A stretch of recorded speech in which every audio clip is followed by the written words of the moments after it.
Bonnie is a really special person. Bonnie is creative, thinks outside the box. She's uber smart. She understands people. She knows how to create meaningful relationships, and she makes people feel valued and important. Thank you for being here today. When you take her professional skills and combine that with her passion for the Jewish people, you've got, the perfect match. Bonnie Siegel has galvanized Kansas City's pro-Israel activists one person at a time. Good to see you. Thank you for coming. Perhaps Kansas City's most well-known figure was Harry Truman's business partner, Eddie Jacobson. He famously lobbied the president to support the nascent Jewish state, the prototype of the modern pro-Israel activist. We can change history by the relationships that we have, and I live by that. Community and relationships is what sustains us. It's what makes us strong. It's what makes us effective. We did parlor meetings. Right, we did the forum that were educational. We found ways to have conversations with someone. Into this established community, Bonnie injected her New York-style chutzpah. Do it. Just sign up. Just make the commitment. I'm telling you, you will Her not. business acumen as a professional event organizer, and her personal touch. We had a club event, and 70 people attended.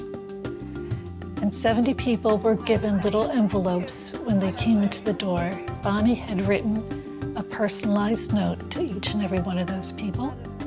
Bonnie does this on a regular basis.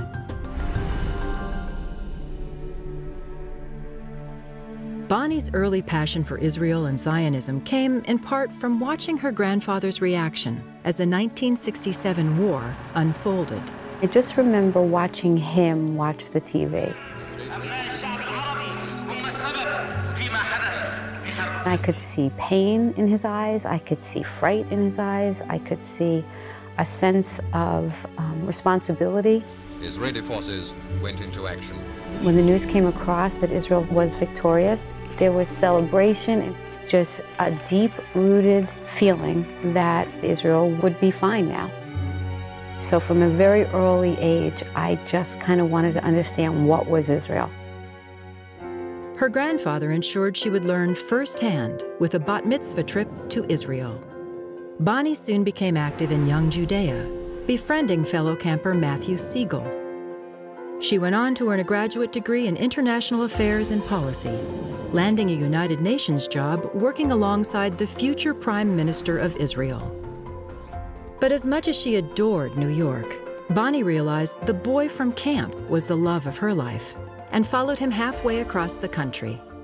I remember just literally coming off the plane and thinking, oh my gosh, I'm in Kansas. The Siegels of Kansas City began raising a family, and Bonnie launched a successful business. Life was very full, and, as they would be reminded, unpredictable. Back in 2007, my family and I were traveling, and we had gotten a phone call telling us that there was a 5-alarm fire. That fire destroyed everything that we had owned, everything that we had shared. Every physical belonging us was practically gone. We said, well, what can we learn from it and what can we do from it and how do we move forward from it? My daughter came over to me and she was all of like 16 and she said, Mom, wherever you light Shabbos candles will be our next home. At that point is really when she decided to say, you know what, I think there's something else that I need to do in another direction. My life was so complicated between work and family. I think Bonnie actually felt in her heart and in her head that there was a new calling for her. Now, the time that I have, I use for AIPAC.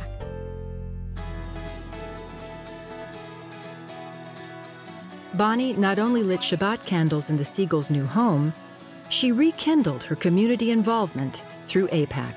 I miss you. We do Shabbos dinner every Friday anyway. We have company every Friday anyway. Why not make it an AIPAC Shabbat? And instead of doing a Devar Torah, let's use the opportunity to talk about whatever issues are really relevant right then and there. In the course of one evening, we hit over 300 people by having 25 hosts, have anywhere from 8 to 12 people at their dinner table. You weren't soliciting them, it was Shabbos. So all they had to do is come, learn, listen, talk, engage. Good afternoon and welcome. I think the numbers will show that 60% of the people at our annual event this year were new people. I think we had 20 people that signed up for policy conference, so we're now up to 90. We're proud that in a small community like ours, we have such an impact and we know our senators and representatives. Good. To me, a win is not that they came once, but that they come every year. And it's not a win that they come to policy conference once, it's that they come as often as they can. And it's not a win that they met with a congressional leader once, it's a win that they meet with as many as they possibly can in a given time. I commit to AIPAC because I truly believe as an American, I have a great opportunity to strengthen the U.S.-Israel relationship. And what I love about this country and what I love about AIPAC is that it gives every single person who wants an opportunity to be recognized a voice at the table.